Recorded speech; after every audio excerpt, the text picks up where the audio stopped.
Alright, I'm going to take a minute or two to look over this rifle with you. We'll start from the buttstock all the way forward, I guess. Okay. You have your general dings and stuff like that. Nothing too crazy. There's obviously no gouges or any cracks. These dots, actually, from what I've read, are from someone smacking an M-block clip against it to pack the ammo together so it functions, you know, more reliably. Pretty sure it's a good way to get latrine duty from what I hear in the U.S. Army. We have stock cartouche there. Okay. There's a proof mark on the grip. Right there. Okay. The wood from the trigger, the metal on the trigger is 95%. The bluing is perfect, I would say. Yeah, I don't see any fade at all on here. Maybe just a little on the edge, which for 50 plus years old is pretty good. Okay.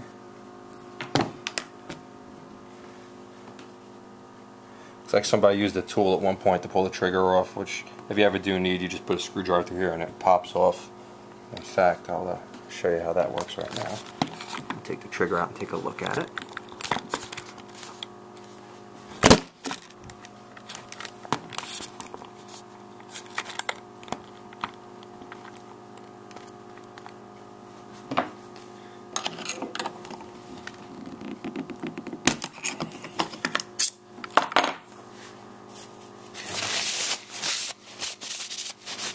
It's good. It's got a heavy coat of cosmoline on it so that you know it was preserved right. Just get that off. Cosmoline's like a thick axle grease. Okay. It's a Springfield Armory trigger.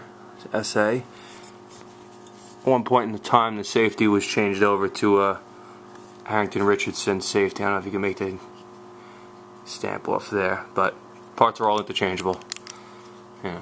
It's actually in very good shape. Other than that, someone probably just snapped it off, probably thinking that this was the takedown and wrenched a screwdriver in there at some point, but functions fine. Okay.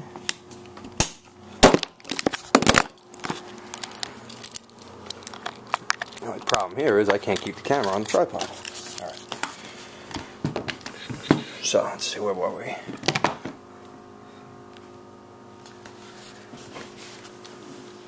Springfield Armory, 58 million, 5.8 million. Try to get the glare off it so you can get a good roll of that. Okay. Got a Department of Defense cartouche there. Those are starting to turn up to be a little rare. Right. This side of the stock's actually in really good shape. Buttstock is typical. It's no rust. A little bit of pitting.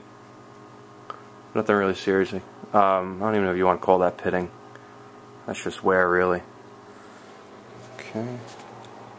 Swivels are in good shape.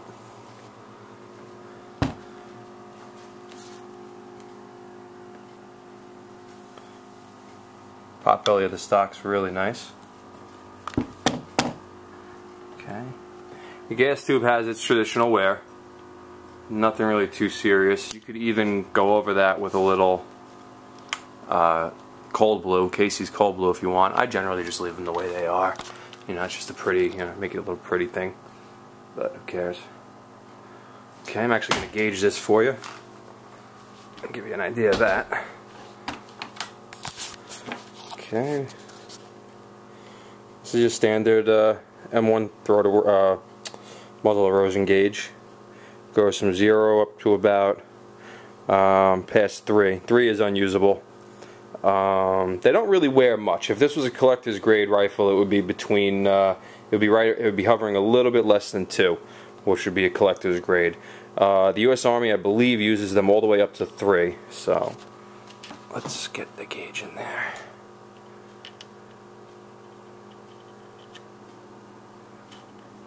And I don't know if you saw that, but it stops right at the 2 line, a little bit past it.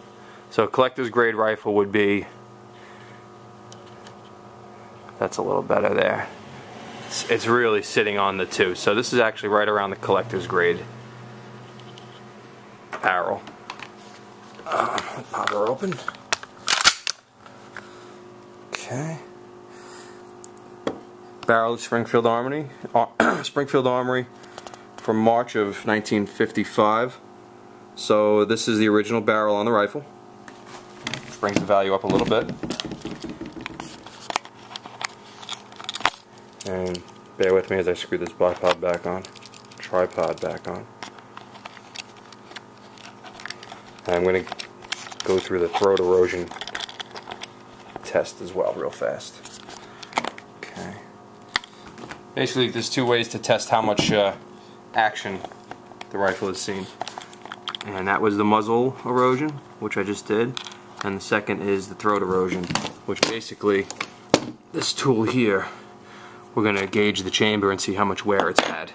So, let me try and get this on camera. Okay, the U.S. Army will use them all the way up to an erosion of 5, which is about halfway through here. And a collector's grade will gauge around 1. Let's get that in there.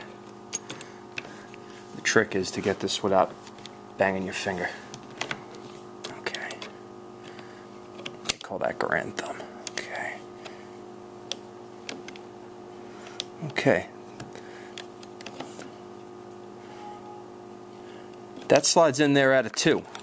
So this has almost no wear. You can see the 3 line, and you can see it's nowhere near it. It stops at the 2. Let me try and pull it out.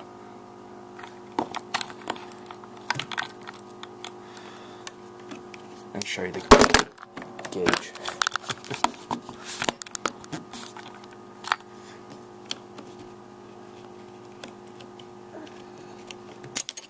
Okay.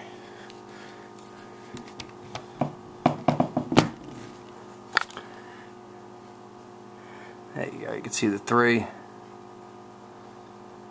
And you see the distance between the 3 and the 2 line. So this gauge is about a 2 on the muzzle erosion. So this is mechanically it's a collector's grade barrel. Collector's grade rifle. The only reason this isn't upwards of $1,500 would just be that the trigger guard was changed a little bit, modified. That hurts the value to a collector, but does absolutely nothing to its shootability. The sights work fine. Hold there 0. Here's your elevation. It's actually a little tight because it's barely been used. There we go. And